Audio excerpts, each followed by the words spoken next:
Hello, everyone. Welcome back to another election prediction. This time we have President Joe Biden up against Senator Tim Scott of South Carolina. So, again, Tim Scott would probably be quite a good candidate. I hadn't made a prediction with Tim Scott in quite a bit, and I was just wanting to update it. But I really think Tim Scott's actually gaining quite a bit of momentum in the Republican primary. So, again, I think you'd be quite the serious candidate. I think he's one of the better candidates for the Republicans to run here. Plus, he actually did quite well with the minority voters in South Carolina's Senate elections. So I really think he would do quite a bit better in urban areas here. But he is still very conservative on the issues. But let's get into the first few states. So Colorado, just safe Democratic. New Mexico, probably likely Democratic. Same with Virginia. He's still quite conservative on the issue, so he wouldn't get Virginia down to lean, in my opinion.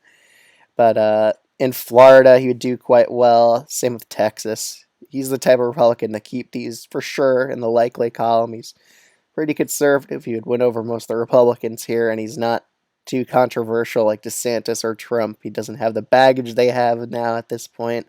So I think he would do fairly well in both these states. Alaska, he's the right type of conservative Republican to probably do well in Alaska. He's more traditional in the sense, so I think that's the type of Republican Alaska likes. In Iowa and Ohio, again, he's kind of the standard Republican. I think most Trump voters would still come out and vote for Tim Scott in both of these states. He is a bit anti-union, though, so that might actually hurt him with more populist types of voters. But I still think he would probably do well enough to win these states by both likely margins. Nebraska's second's margin would narrow down a bit because, again, Scott doesn't have the toxic baggage that Trump and DeSantis have. In North Carolina and Georgia, I really think that Tim Scott's honestly decent performance with African American voters in South Carolina would probably translate over into both of these states. You get the margins down, which they vote for Democrats by. But on the issues, really, he's actually quite conservative.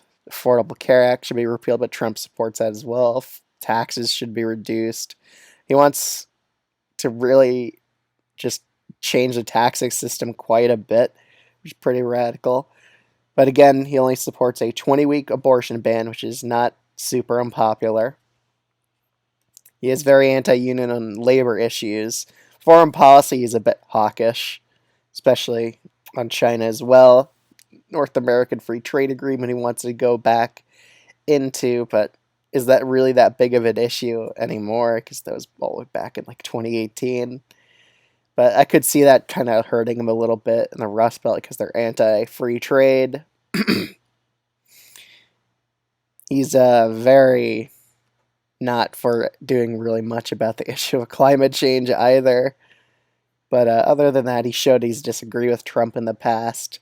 So, again, with some voters, especially independents, I could see him talking about how he's not going to be exactly like Trump. He's going to be a lot more civilized. I could see that actually helping him in states like Georgia and North Carolina. So I see these both as going to him.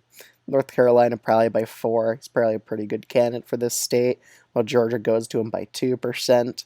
Just because he whittled down Biden's margins with African American and minority voters here.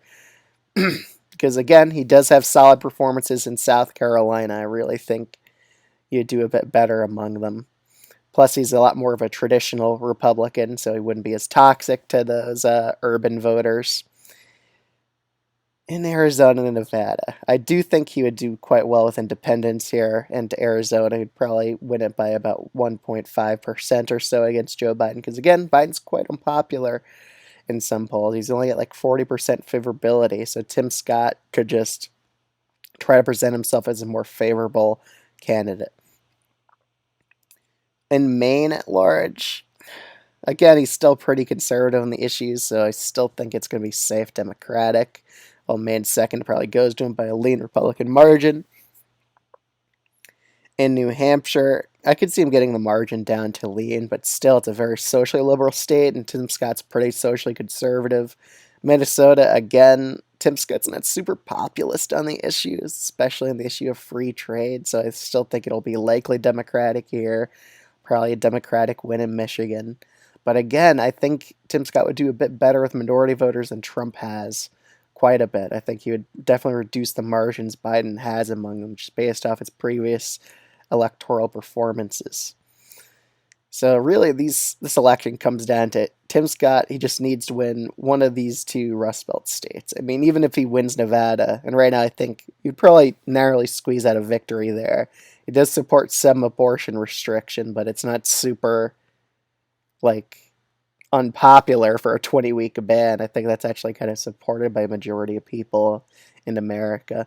So I don't think that would hurt him as much. So I think he'd do quite decent in Nevada there with independents. But Wisconsin and Pennsylvania. Pennsylvania, again, because he's not super populist, I see the state still going towards Biden. But Wisconsin, that's a tough one to see here. I really have to look at it. He's anti-union, but again, Scott Walker is pretty anti-union, and he still managed to win. But his issue on taxes as well.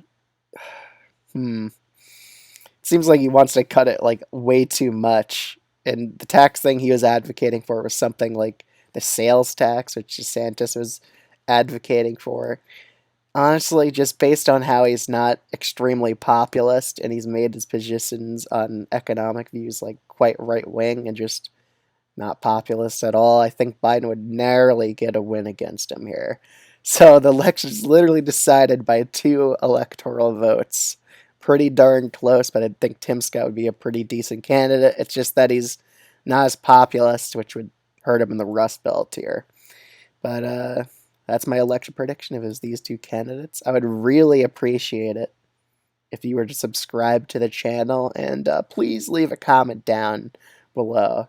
Tell me if you disagree on some states. Which states would you change? What is your take on the video? I want to know.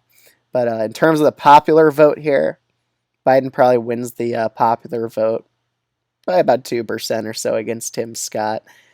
So again, we're kind of seeing the popular vote get a bit more fair. It's not going to be like Democrats win by 4% and they lose the Electoral College, which was almost the case in 2020, which would have been crazy.